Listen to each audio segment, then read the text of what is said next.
Et salut à tous, j'espère que vous allez bien. Alors aujourd'hui, comme je l'avais dit dans la vidéo précédente, on va faire un petit tour du côté de God of War, qui est sorti sur PC la semaine dernière. On va voir ce que ça donne dans plusieurs GPU au niveau des performances. On y va, c'est parti.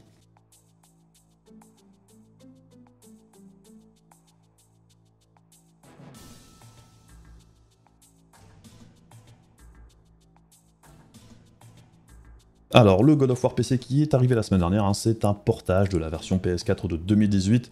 Bon, alors c'est un jeu quand même très connu, c'est un très bon jeu. Dans l'ensemble, je le recommande si vous n'avez pas eu l'occasion de le faire jusqu'ici. Personnellement, j'attends la suite avec impatience sur PS5. Sur PC, à mon avis, on va devoir attendre encore quelques années pour voir la suite débarquer. Mais bon, si le jeu vous intéresse, je vous le dis d'office, vous pouvez y aller, le portage est plutôt propre.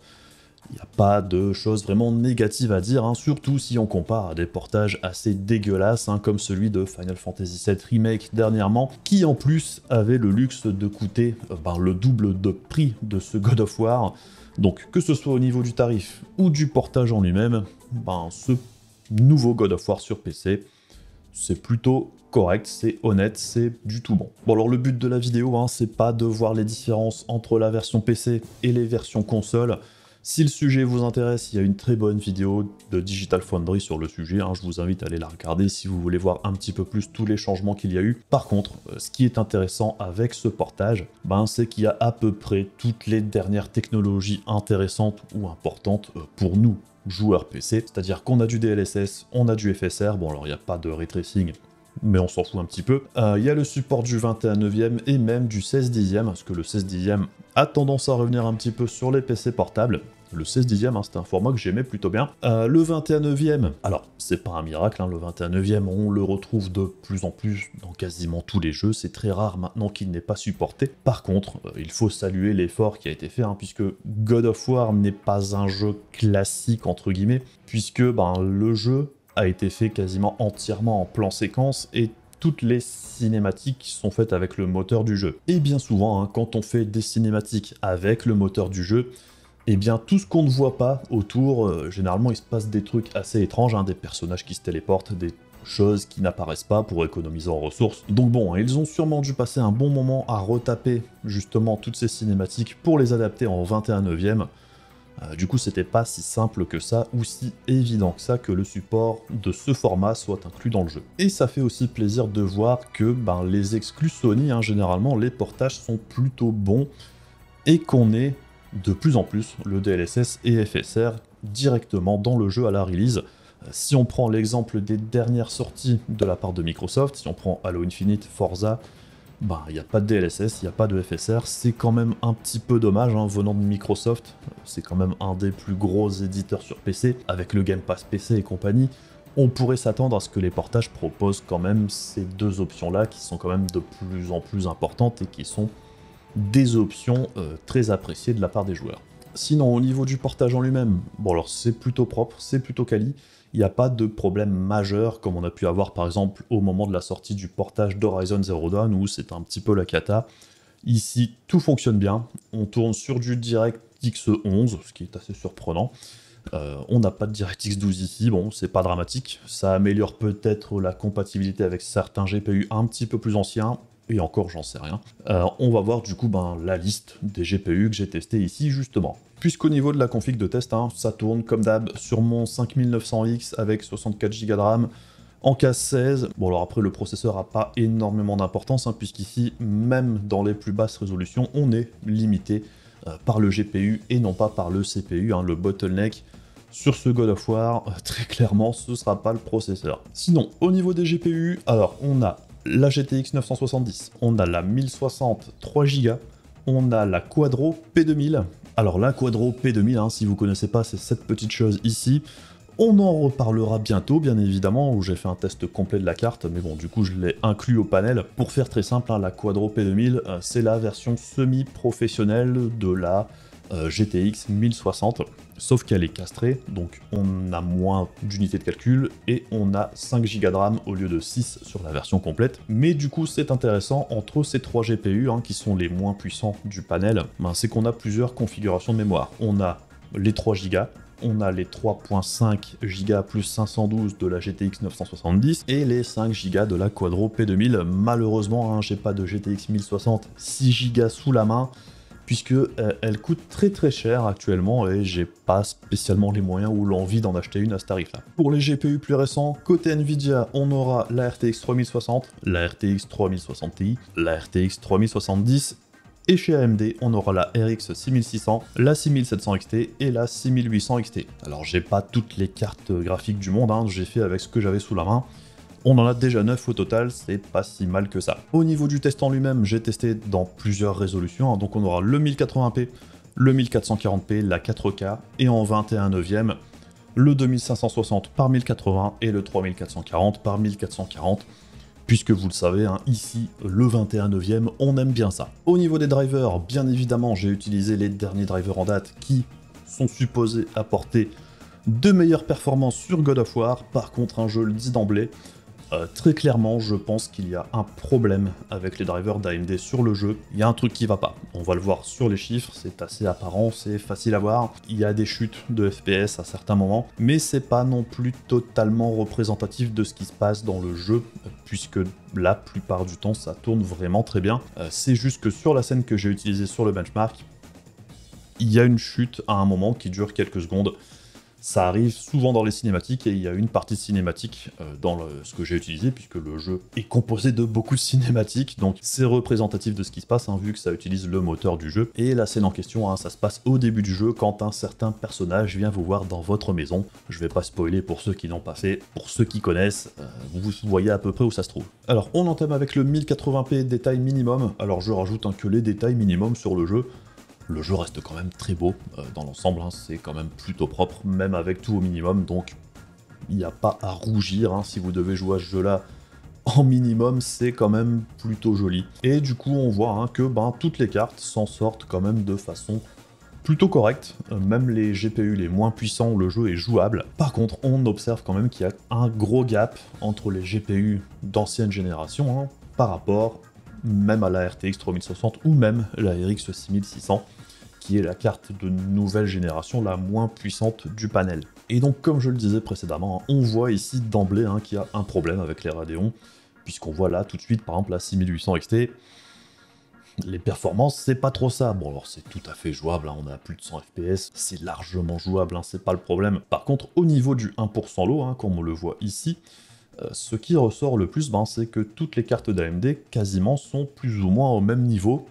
Et la 6800 XT, c'est même celle qui fait le moins bien, ce qui n'a aucun sens. Et ça fait un petit peu mal, surtout si on compare à la 3070 qui fait le double, hein, quasiment. Donc très clairement, il y a un souci ici, chez AMD. On va le retrouver dans toutes les résolutions, hein, c'est une tendance qui va rester. C'est juste que ce problème a tendance à se tasser au plus on monte en détail et en résolution, que la différence entre l'average et les 1% low est de moins en moins marquée. 1080p original, alors les settings en original, ça correspond à ce qu'on retrouvait sur PS4. Et encore une fois, hein, la scène que j'ai utilisée est assez lourde, hein. Donc dans l'ensemble, je pense que même la 1063 Go arrive à maintenir à un niveau d'environ 60 FPS. Ici, c'est un petit peu plus compliqué. Et comme on le voyait juste avant, hein, chez AMD, on voit que toutes nos cartes, encore une fois, tournent aux alentours des 50 FPS sur les 1% low. Et vous allez voir que c'est quelque chose qu'on va retrouver quasiment tout le long. 1080p élevé, on voit que petit à petit, la 6800 XT commence à rattraper la 3070 sur l'average. Par contre, on voit qu'au niveau du 1% low, on tourne toujours aux alentours des 50 FPS sur les 3 Radeon. Et pour les plus petits GPU, alors on voit qu'ici ça commence à être compliqué, particulièrement pour la 1063 Go. Et c'est là qu'on voit qu'on est un petit peu à la limite au niveau de la RAM sur cette carte-là.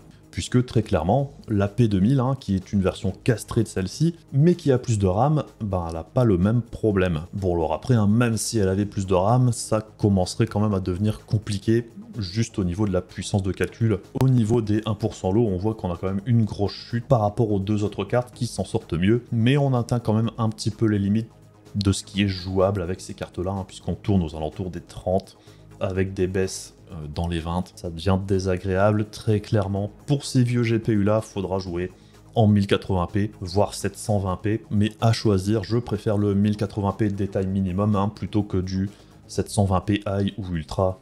c'est largement plus agréable. Et en ultra, ben c'est la même chose, hein. Les petits GPU, bon là ça devient vraiment hyper compliqué. Après j'ai envie de dire, il n'y a pas grand intérêt de jouer en ultra sur ce jeu-là, et on voit que là, la 1063 Go, on passe en dessous des 10 FPS, sur les 1% low, voilà, elle est morte, hein. Sur ce jeu-là, en ultra, c'est pas la peine. Les autres GPU, eh bien on observe hein, que la 6800 XT, sur les averages, passe maintenant devant la 3070. Par contre, au niveau du 1% low, on est toujours aux alentours des 50 FPS.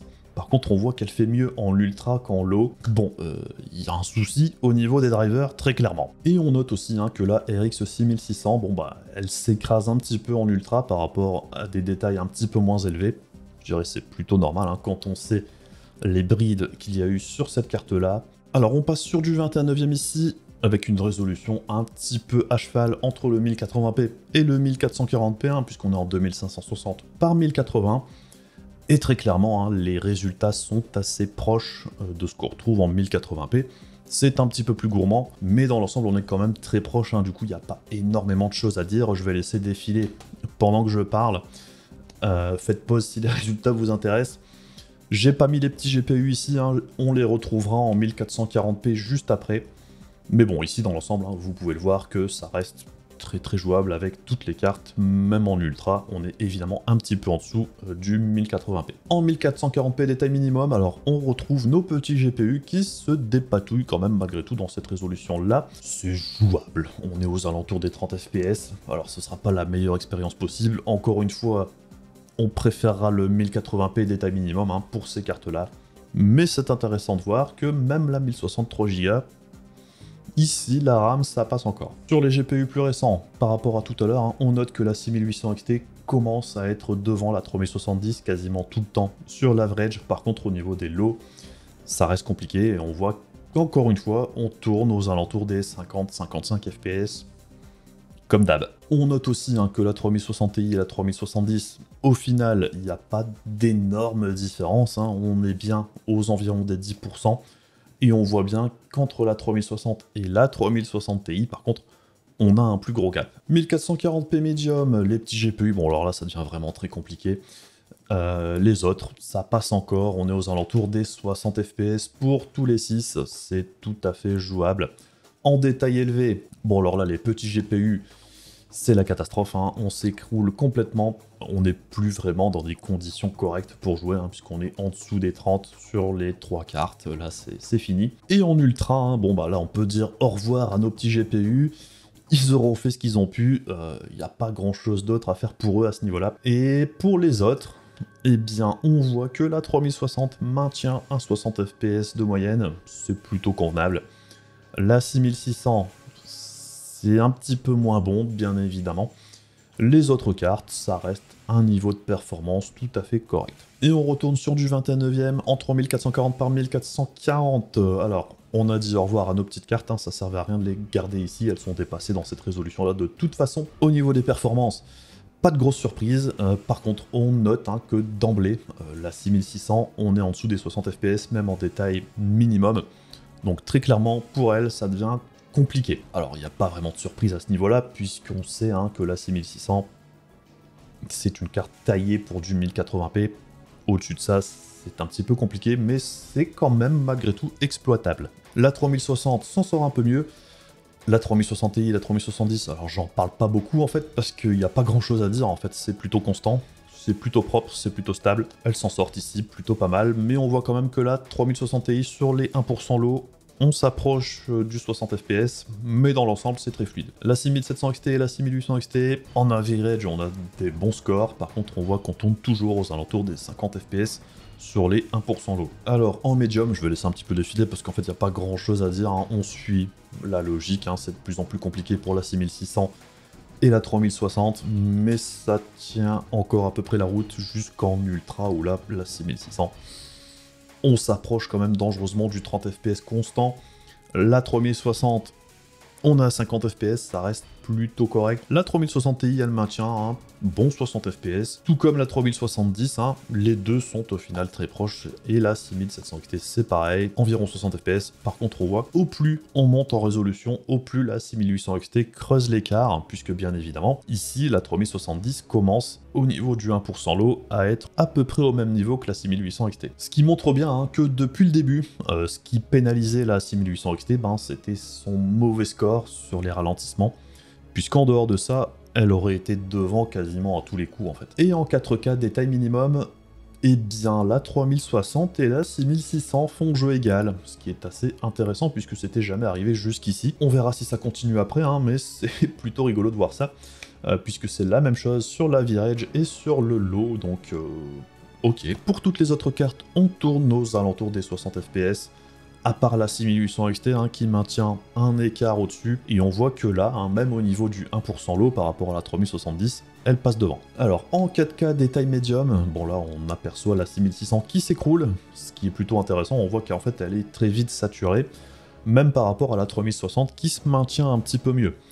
Alors ça s'explique au niveau architectural, au niveau des coupes qui ont été faites sur la 6600, hein, mais c'est intéressant de voir que selon les réglages, elle se comporte plus ou moins bien. Par contre, la 6700 XT, on voit qu'on est un petit peu plus en souffrance que les deux autres cartes de Nvidia.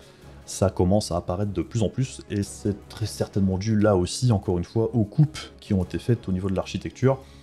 C'est une carte vraiment taillée pour le 1440p haute performance, entre guillemets. On voit qu'en 4K, c'est un petit peu plus compliqué. La 6800 XT se maintient pas si mal, et elle tient quand même une petite avance encore sur la 3070. Et on observe sur les 1% low, hein, ben justement que la 6700 XT, elle décroche hein, par rapport à la 6800 XT qui maintient son 55 fps environ depuis tout à l'heure.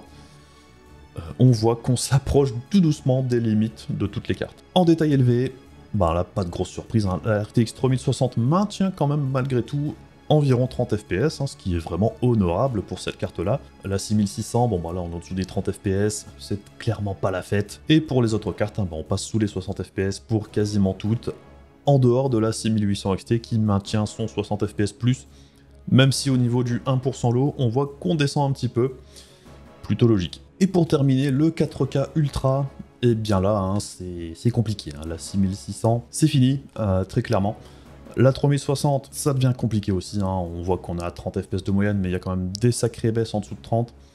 La 3060 Ti, 45, avec des baisses à 35, c'est jouable, mais c'est pas génial. La 3070, bah, c'est à peine mieux. La 6700 XT, là aussi, encore une fois, elle est en dessous de la 3060 Ti, bon bah c'est un peu le même cas depuis le début. La 6800 XT, bon bah ça maintient son petit 60 fps de moyenne, et on voit qu'on perd encore 5 fps au niveau du 1% low. C'est jouable, mais c'est très clairement pas la fête. Alors, qu'est-ce qu'on retient après tout ça? Ben, c'est qu'il y a très clairement un problème, hein. Côté AMD, il y a un souci dans les drivers, j'espère qu'il sera rectifié. Ce que je retiens aussi, c'est quand même que les petits GPU s'en sortent. En 1080p, détail low et médium, ça passe dans les grandes lignes. Ce qui est quand même plutôt pas mal hein, pour des GPU assez anciens. C'est honorable. Et sur nos GPU un petit peu plus récents, ben, on aperçoit hein, bien évidemment que la 6600, à partir du 1440p, c'est un petit peu plus compliqué. La 3060, c'est pareil, même si elle s'en sort mieux dans l'ensemble, hein, très clairement. Les 3060 Ti, 3070, ben, c'est les plus stables hein, dans le panel ici. J'avais pas de 3080 sous la main, mais je pense que de toute façon, elle serait arrivée un bon cran au-dessus de ces deux-là, et également de la 6800 XT, enfin ça aurait été plus stable. Et la 6700 XT, bah là c'est pareil, hein, elle se situe un petit peu entre la 6600 et la 6800 XT, c'est plutôt logique. Chez AMD c'est plutôt linéaire, mais ça aurait été intéressant de voir vraiment comment ça se comporte s'il n'y avait pas eu ce problème dans les drivers. Au niveau de la RAM graphique, ben, ce qui est intéressant à noter, c'est que tous les GPU s'en sortent plutôt bien, les GPU récents, hein, j'entends, et le jeu ne consomme pas plus de 8 Go de RAM, même en 4K Ultra, donc à ce niveau-là, ben, c'est plutôt bien pour les 3070 et 3060 Ti. Et en bas du tableau, ben, on voit que les 3 Go, ça tient encore la route, en détail minimum en 1080p et en médium. Par contre, on voit qu'au-dessus, c'est mort. On voit aussi que la 970, elle n'a pas ce problème-là, malgré ses 3.5 Go de RAM. Même si la RAM était saturée, ça ne crée pas vraiment de problème comme sur la 1063 Go. Et la P2000 avec ses 5 Go, ben, elle n'avait pas de souci particulier. C'était pas la RAM qui l'empêchait vraiment d'avoir de bonnes performances en fait. c'était juste sa puissance brute, puisqu'on voit qu'au-dessus du médium, de toute façon, ça s'écroule. Et pour vous faire une petite idée de à quoi ça ressemble sur les graphiques, ici on voit que sur le frame time, sur la 1063 Go en ultra, très clairement on voit tous les pics qu'il y a au niveau du frame time, et on voit que c'est compliqué. Ça fait toujours des petits à-coups comme ça, et ça crée des ralentissements. C'est quand la RAM sature, ça fait un pic et on revient à la normale, et ce qui rend l'expérience de jeu absolument immonde, puisque du coup c'est injouable, et ça fait des petits à-coups comme ça perpétuellement, et ce type de graphe, c'est assez significatif d'une RAM saturée. Bref, dans l'ensemble, c'est plutôt correct. On voit qu'on peut s'en sortir encore avec des anciens GPU, on voit que nos GPU de nouvelle génération sont tout à fait capables de faire tourner le jeu dans des conditions correctes la plupart du temps, à part quand on monte vraiment dans les hautes résolutions, sans grosse surprise, mais bien évidemment, on a le DLSS et le FSR pour nous aider, par exemple en 4K, on peut s'en sortir même avec une 3060. Et pour le DLSS plus spécifiquement, c'est clairement pas la meilleure version du DLSS qu'on ait jamais eu jusqu'ici. Je sais pas s'il y a moyen de changer le DLL dans le jeu ou quoi que ce soit, j'ai pas testé. Mais le DLSS, bon alors dans l'ensemble ça va, ça passe. Mais on voit quand même qu'il y a un petit peu de ghosting à certains moments, mais c'est clairement pas le pire exemple de DLSS qu'on ait jamais eu. J'espère qu'il y aura une amélioration à ce niveau-là quand même, mais bon, dans les grandes lignes, c'est très correct. Encore une fois, le plus gros problème, c'est chez AMD ici. Très clairement, le driver optimisé God of War, je pense qu'ils auraient dû le bosser encore un peu plus, là il y a un souci. Alors après, c'est pas dramatique non plus, c'est très apparent dans les scènes que j'utilise, mais c'est pas tout le temps comme ça. La plupart du temps, dans le jeu, en gameplay, ça passe plutôt pas mal, il n'y a pas ce problème de grosse baisse de FPS qui se maintiennent pendant quelques secondes. Il y a un souci chez AMD, j'espère que ça va être corrigé, mais faut pas non plus dire que c'est une catastrophe, c'est pas le cas du tout. Et par contre, si c'est jamais corrigé, là ce serait un petit peu moche, et très clairement le jeu sera plus à l'aise sur les cartes d'NVIDIA, tant qu'AMD n'aura pas réglé le souci. Enfin bref, on aura peut-être l'occasion d'y revenir un de ces quatre, si on a des nouveaux drivers qui corrigent les problèmes, mais dans l'ensemble, ça reste malgré tout très bon. Enfin bref, comme d'hab, si la vidéo vous a intéressé, n'hésitez pas à faire les trucs casse-couilles de YouTube, n'hésitez pas à faire coucou sur le Discord, n'hésitez pas à passer sur le stream un de ces quatre, et puis c'est tout pour moi pour aujourd'hui, je vous fais un gros bisou, je vous dis à la prochaine, salut.